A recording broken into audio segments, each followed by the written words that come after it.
Namaskar. Welcome to another episode of Editorial.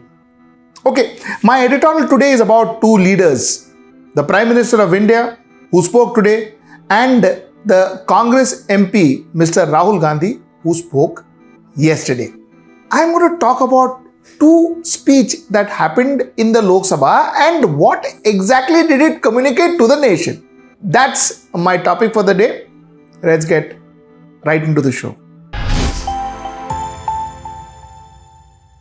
Okay, let's first talk about Rahul Gandhi.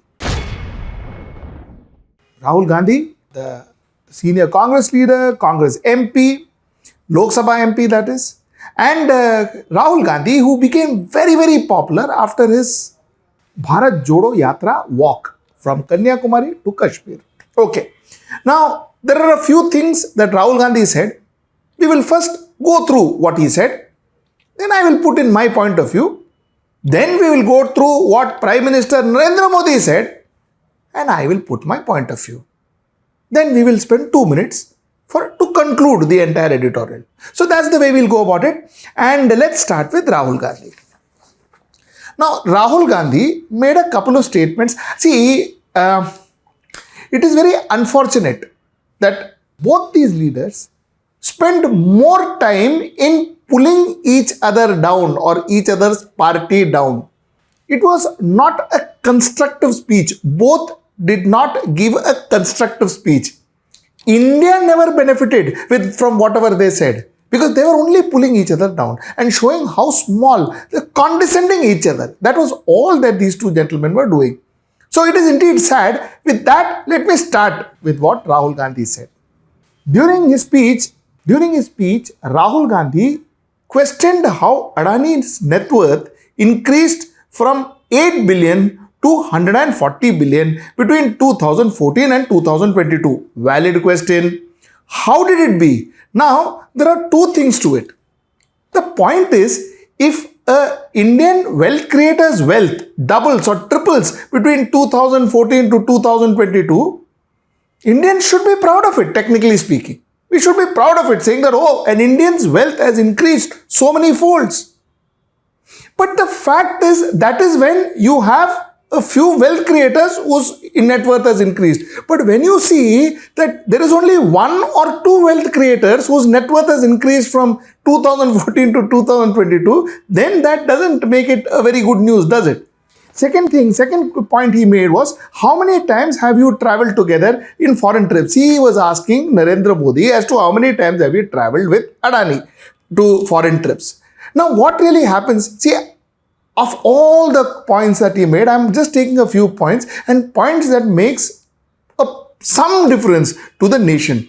The reason I believe that this point does make a difference to the nation is because a Prime Minister seen in close proximity with a businessman is not good for the nation.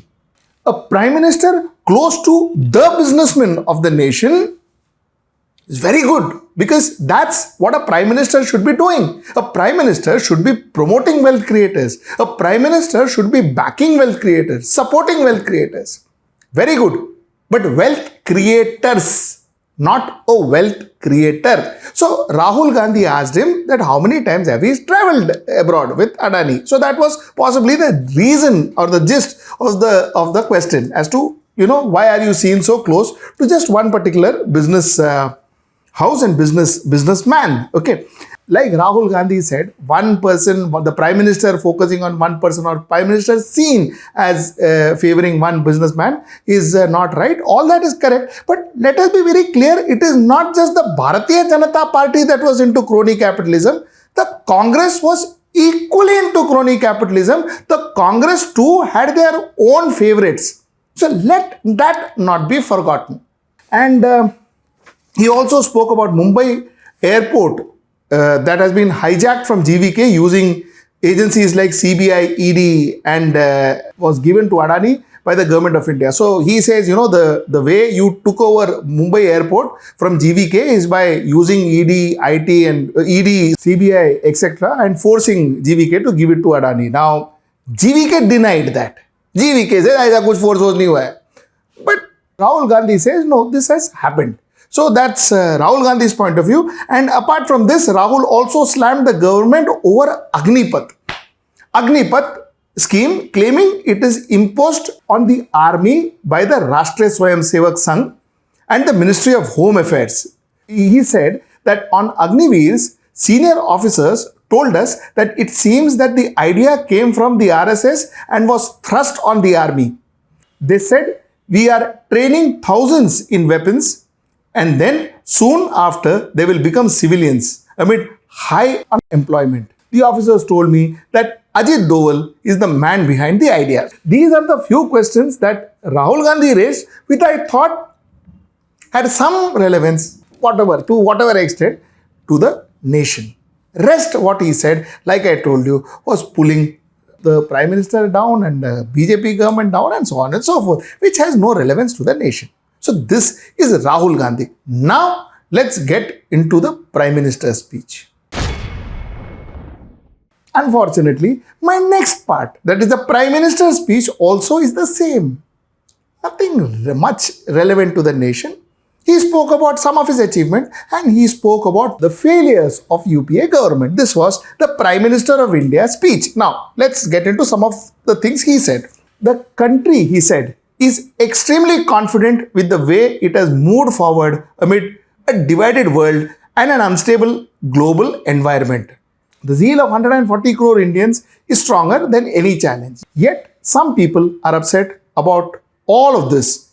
They should introspect. Again, he was blaming it. He was talking about some people, I presume, could be Rahul Gandhi and Congress, are upset and all that. He said, listen, you know what?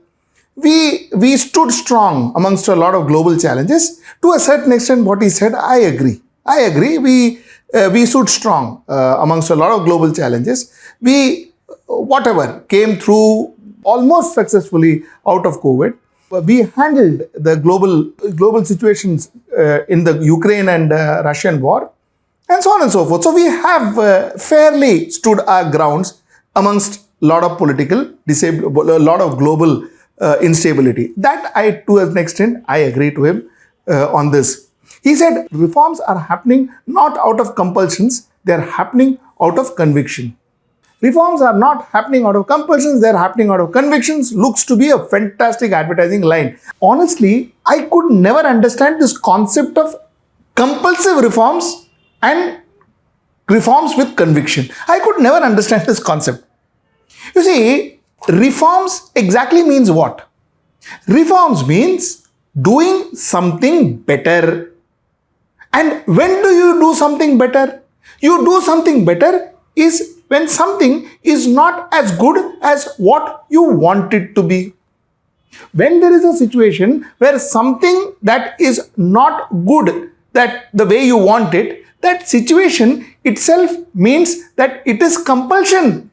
What you have is not good, so you have to change. And in English language, if I understand, that is compulsion. It is not good, so I have no other option but to change.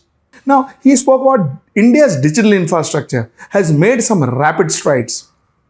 The world has taken notice of Digital India. There was a time when our country used to struggle even for the most basic technology. Now, I don't remember the time when India was struggling for basic technology and all. That I don't remember. But yes, what I would agree to him is that Digital India was a good program. It was a good scheme. One of the better schemes launched by the NDA government, launched by Bharatiya Janata Party. So it was a good scheme. It did well. And that is it. The global praise and all, I don't know. But yeah, I mean, it did well for India. No doubt about it. The another thing he said is, again, it was aimed at UPA. But he said between 2004 and 2014, UPA turned every opportunity into a problem. When the world was making advancement in technology, they were stuck in 2G scam. Okay, now, very interestingly, the Prime Minister told a story. The story he said was of two youth who actually took their guns and went to hunt for a tiger, to kill a tiger.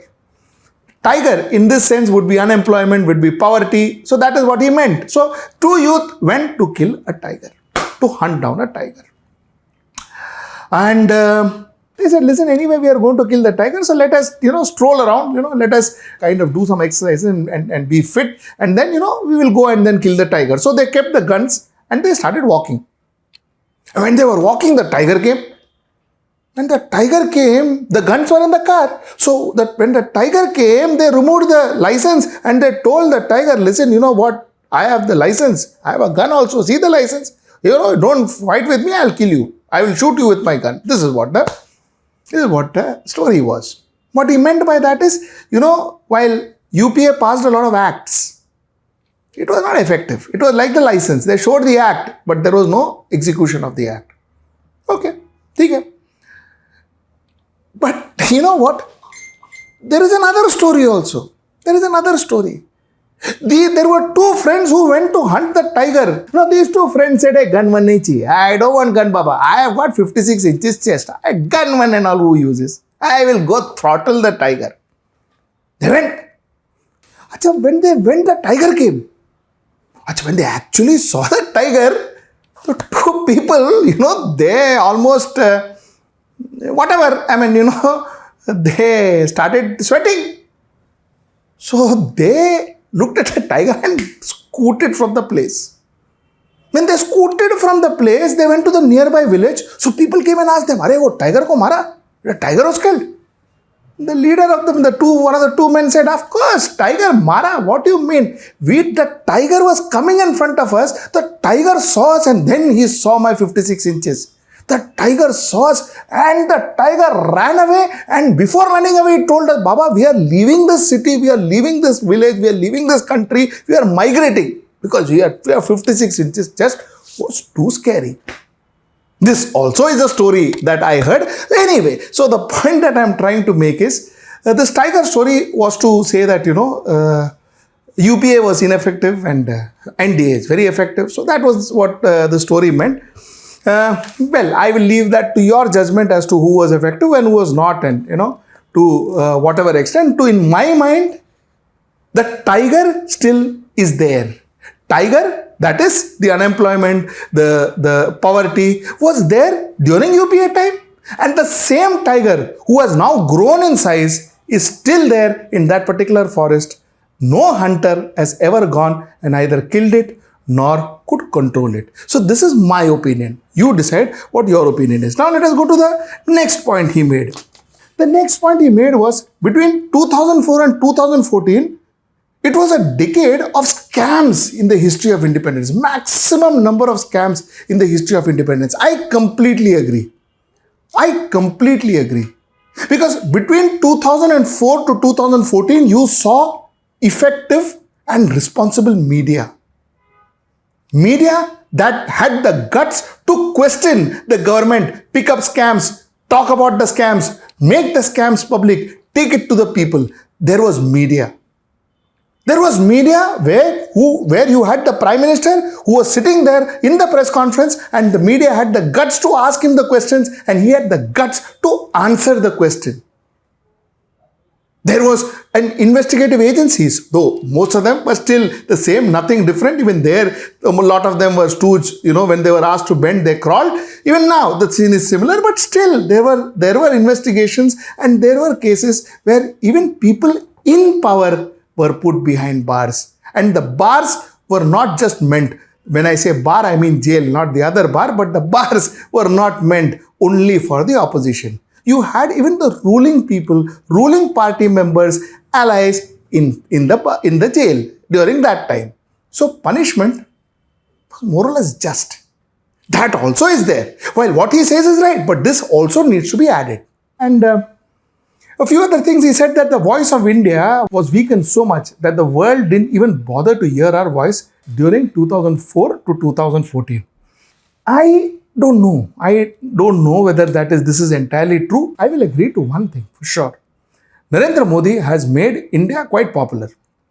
Narendra Modi has gone to a lot of countries, visited a lot of countries, and also have therefore spread the brand image of India to a certain extent. He has taken the brand to various countries. But to say that therefore before 2014 the world didn't know India, not really correct. Therefore, to say that before 2014 everybody used to look down on India, not really correct. After 1991, after 92, after the economic liberalization, the world took notice of India. And as life progressed, India's relevance in the economic forum in the globe became more and more relevant. The fact is, today in 2022, 2023, because we had the liberalization, because those reforms, economic reforms happened, we have really managed to swing ourselves up. We have really managed to make ourselves relevant. We have really managed to make ourselves a force to reckon with. But this didn't start in 2014. It didn't. It started long back. A lot of credit for that should go to the Narasimha Rao Manmohan Singh's government. A lot of credit for that should go to Vajpayee government. A lot of that credit should go to the Manmohan Singh government. It was their collective effort that got India to the position we are in today. But I will 100% give marks to Narendra Modi. He could magnify it, he could advertise it, he could propagate it, and he could publicize it much better than possibly what Manmohan Singh could do, or possibly what a Vajpayee or Narasimha Rao could do. He publicized it well. But it is not a single leader's effort. It has been a progressive thing. So this is the point I wanted to make. Till I see you next time. That's tomorrow at 10 p.m. Namaskar. To know about the latest updates on our new news app, go on your Android or iOS, search for HW News Network. Download our app, choose the language you prefer to get updates in, and be up to date with the latest news.